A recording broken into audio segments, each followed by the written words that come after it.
আর সেই অন্ধকারের চূড়ান্ত রূপটাই ওয়েস্টেরোস দেখেছিল 2590 এসিতে সামার হলের সেই অভিশপ্ত রাতে।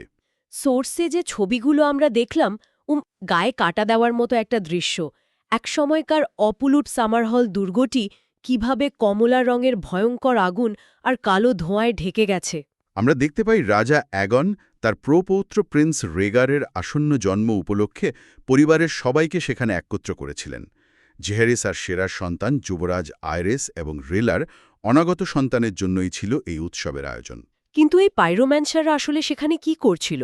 উৎসবের জায়গায় এত আগুনের আয়োজন কেন?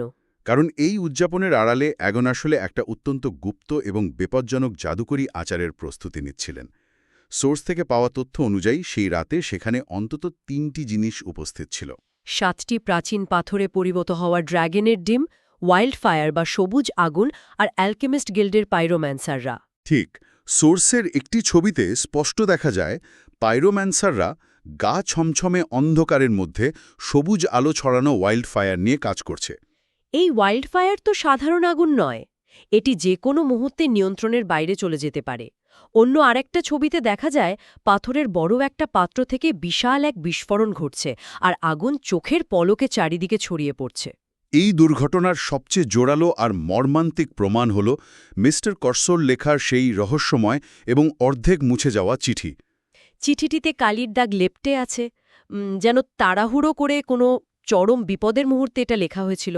চিঠিটির যে সামান্য অংশ আমরা পড়তে পারি তা রীতিমতো রক্ত হিম করা।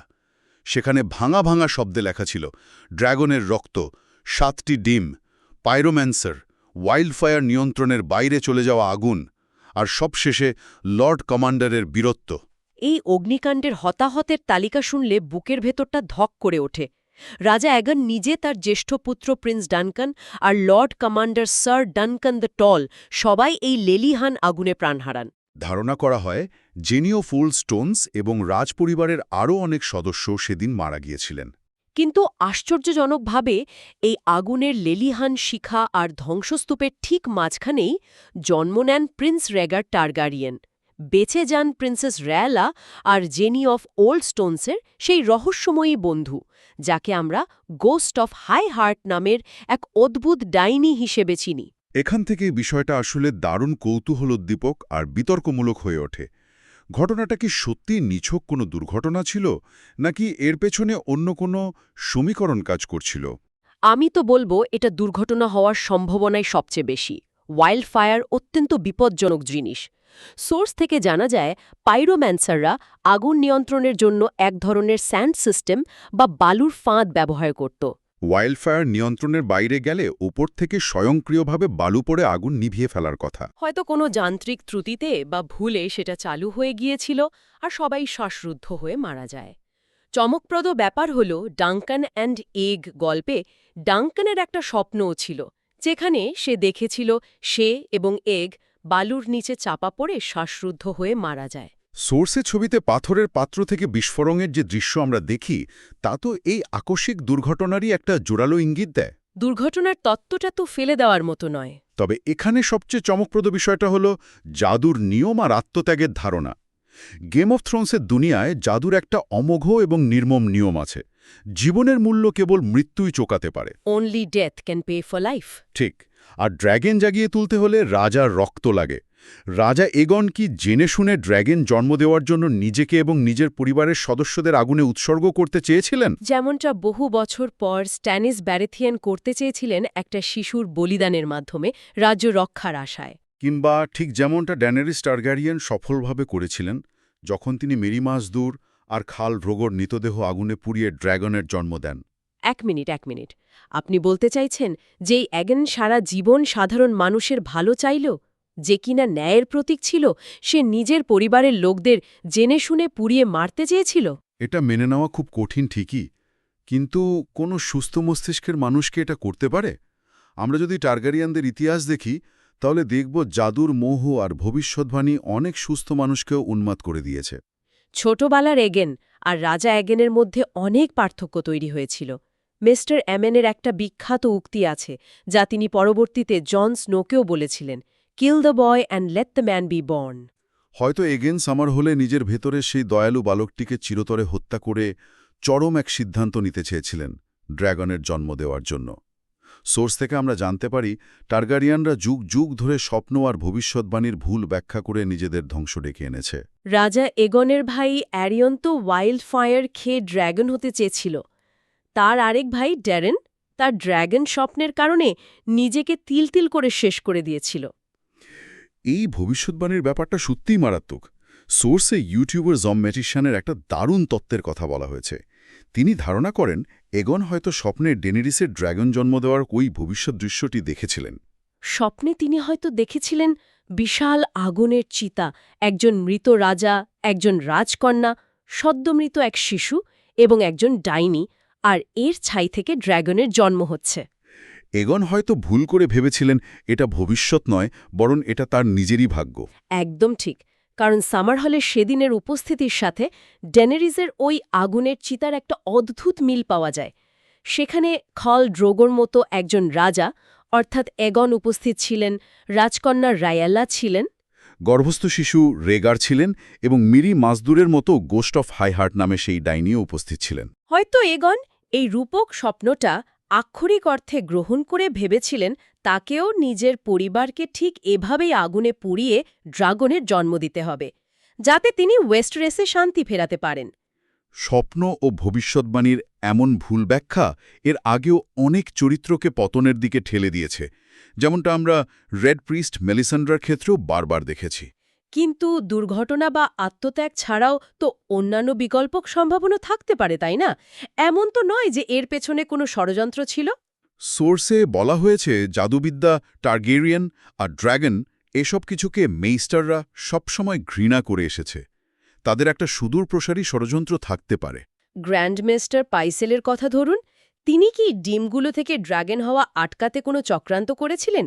আবার সে সময় রাজা এগনের দরবারে উপস্থিত তরুণ টাইউইন ল্যানিস্টার বা তরুণ আইরিসের কি কোনো হাত ছিল? কারণ এগনের মৃত্যু তাদের ক্ষমতার আরও কাছাকাছি নিয়ে গিয়েছিল। এমনকি ফেসলেস মেনদের জড়িত থাকার গুঞ্জনও শোনা যায়, যারা হয়তো ভ্যালেরিয়ার ধ্বংসের মতো আরেকটা ড্র্যাগন যুগ আটকাতে এই গুপ্ত হত্যা ঘটিয়েছিল। ষড়যন্ত্রের এই তত্ত্বগুলো বেশ আকর্ষণীয়। তবে জর্জ আর মার্টিনের বিখ্যাত theme the human heart and conflict with itself বা মানুষের হৃদয়ের অন্তর্দ্বন্দ্বের কথা যদি আমরা টানি, তবে সামার হলের ট্র্যাজেডিকে একটা চরম ব্যক্তিগত ও মানসিক দ্বন্দ্বের জায়গা থেকেই বেশি শক্তিশালী মনে হয়। মেস্টার কর্সোর চিঠিতে লর্ড কমান্ডারের বীরত্বের কথা বলা আছে। ভাবলে শিহরণ জাগে। সেই রাতে কি পরম বন্ধু আর lord commander sir drunken the টলকে নিরপরাধ মানুষের জীবন বাঁচাতে তার প্রিয় রাজা এগনের বিরুদ্ধে তরবারি তুলে নিতে হয়েছিল? ডাঙ্কানের দায়িত্ব ছিল রাজাকে রক্ষা করা, কিন্তু একই সাথে নির্দোষকে বাঁচানো তো একজন নাইটের পবিত্র শপথ। আগুনের লিলিহান শিখার মাঝে এই দুই আজীবনের বন্ধুর শেষ পরিণতি হয়তো এই পুরো কাহিনীর সবচেয়ে মর্মান্তিক অধ্যায়। সত্যি এমন পরিণতি কল্পনা করলেও কষ্ট হয়। যে দুজন মানুষ একসাথে পুরো ওয়েস্টেরস ঘুরে বেড়িয়েছে, তাদের শেষ বিদায় হল এমন ভয়ঙ্কর আগুনের ভেতর। কিন্তু এই রাতের ঘটনার পর ওয়েস্টেরসের কি অবস্থা দাঁড়াল? এর প্রভাব তো সুদূরপ্রসারী ছিল। আমরা যদি একে বৃহত্তর প্রেক্ষাপটের সাথে যুক্ত করি, তাহলে দেখব সামার হল টার্গেরিয়ানদের পুরো একটা প্রজন্মকে আক্ষরিক অর্থেই নিশ্চিহ্ন করে দিয়েছিল। রাজপরিবার চরমভাবে দুর্বল হয়ে পড়ে। আর সবচেয়ে বড় মনস্তাত্ত্বিক প্রভাব পড়েছিল সেই রাতে জন্ম নেওয়া প্রিন্স রেগারের ওপর।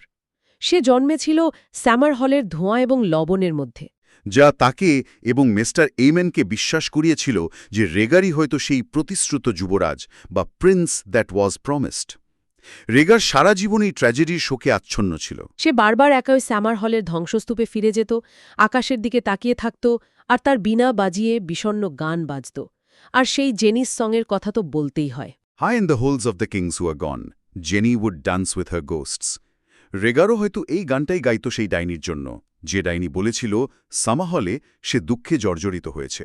সামার হলের এই ভয়ঙ্কর ট্রমা পরবর্তীতে ম্যাড কিং আইরিসের উন্মাদনার মাত্রাকেও বহুগুণ বাড়িয়ে দিয়েছিল বলে ধারণা করা হয়। কারণ সেও তো সেই অগ্নিকাণ্ডের ভয়ঙ্কর রূপ খুব কাছ থেকে দেখেছিল, আর পরবর্তীতে সে ওয়াইল্ড ফায়ারের প্রতি এক অসুস্থ আকর্ষণ বোধ করত। আর এই সবকিছু মিলিয়েই পরবর্তীতে রবার্টের বিদ্রোহ বা রবার্টস রেবেলিয়নের প্রেক্ষাপট তৈরি হয়, যা শেষ পর্যন্ত দীর্ঘদিনের টার্গেরিয়ান রাজবংশের পতন ডেকে আনে। তাহলে এই সব কিছুর মানে কি দাঁড়াচ্ছে? আমাদের সবারই জানা ক্ষমতার খেলা কতটা নির্মম। সামার হলের ট্র্যাজেডি আসলে আমাদের সামনে ক্ষমতার আর উচ্চাকাঙ্ক্ষার এক চরম সতর্কবার্তা হিসেবে দাঁড়িয়ে আছে। এটা আমাদের শেখায় যে সদিচ্ছা আর মানুষের মঙ্গলের জন্য পরম ক্ষমতার মোহ কিভাবে চরম ধ্বংস ডেকে আনতে পারে। রাজা এগনের উদ্দেশ্য হয়তো মহৎ ছিল। তিনি সাধারণ মানুষের অধিকার নিশ্চিত করতে চেয়েছিলেন।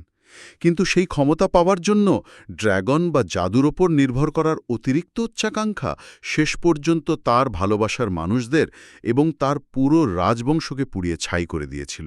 আগুন শক্তি দিতে পারে ঠিকই, কিন্তু আগুন যে সবকিছু পুড়িয়ে ছাইও করে দিতে পারে, এই সহজ সত্যটাই তিনি ভুলে গিয়েছিলেন।